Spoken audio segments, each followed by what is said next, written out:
yan yun diha. Sana naman po na. Peep Team Neri. Please like and subscribe.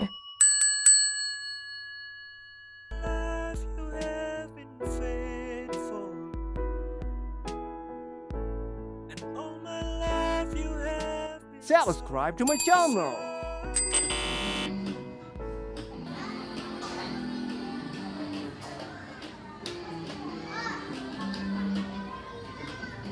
Morning.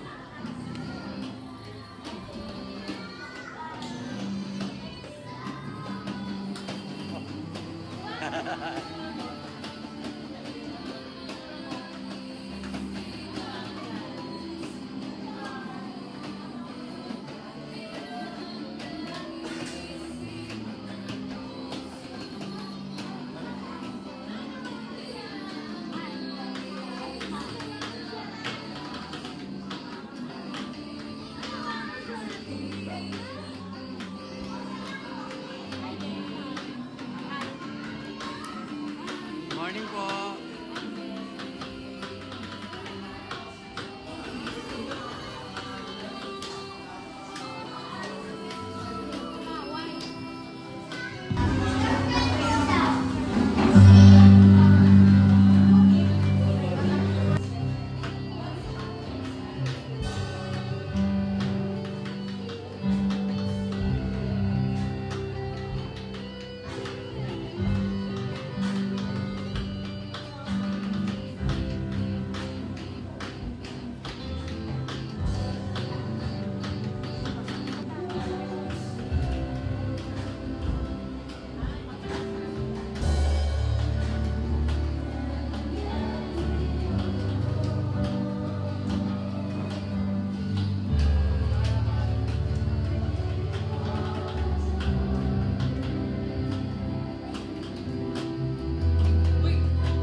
Sa mga bisita nila sa kasalan para hindi mapahiya yung ininasal.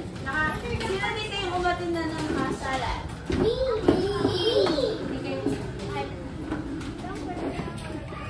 Po, baka nila notebook. Ay, ilan? Kuskiya.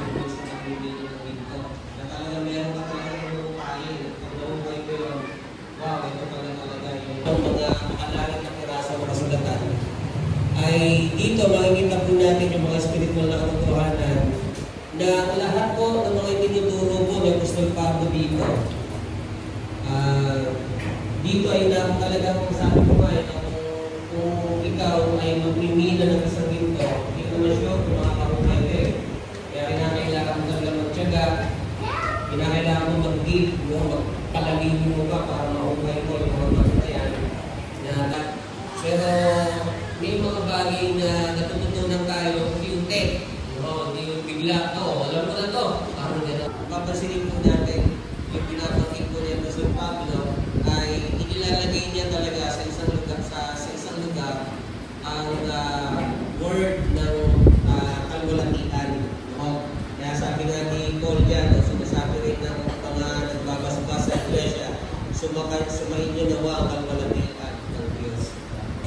Niluluwalhati ng Diyos sa lahat ng bagay, sa buong katauhan, yung kanyang pinakabagtong na anak na si Jesus Christ.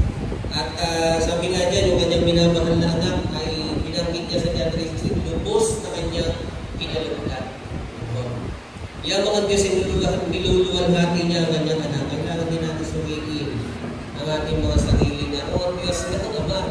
Ang Diyos Ama ay talagang inamin niya lubos ang ating Panginoong Hesus para sa kalwalatian na yan, para ibigay ang kalwalatian na yan.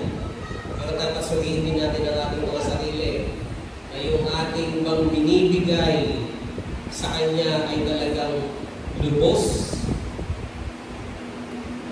hindi mga tira-tirang mga pagbibigay. Dapat sinicheck po natin yung pagbibigay natin ng mga awit, ng musika, yung pagbibigay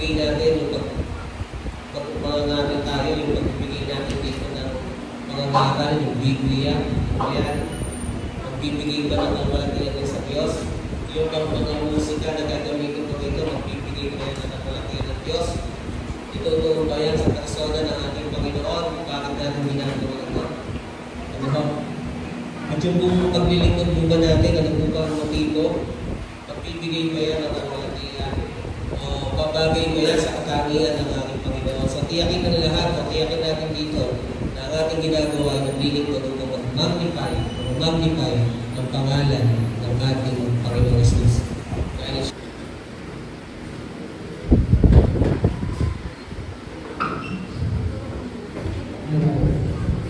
Tayo po ay manalangin. Yes, thank you for Lord God sa inyong salita na binahagi mo po sa amin. Maraming po salamat sa iyo, Lord God. Hindi kami pinababayaan sa pag-iingat mo po sa amin. Ang trabaho, gabayan niyo po sila. Pag-ingatan niyo po sila, Lord God, ganun din po sa may mga negosyo. Lord God, pag-ingatan niyo din po sila. Itas niyo po sa kanila, Lord. At pagpalain niyo po sila, Lord God. Lord God, tinataas namin sa iyo, Lord God, ang aming gawin na ibalik niyo po sa kanila, Lord God, ang siksipig at nakapro, Lord God. Lord God, ito po ang samit na lang sa pangalan ni Jesus. Amen.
istorya niyo diha.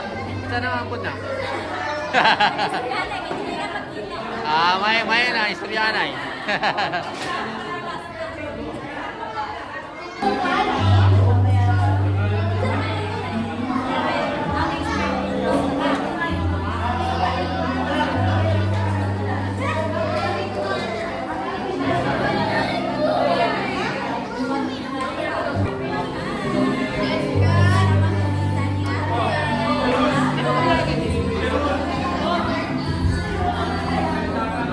Thank you all for watching.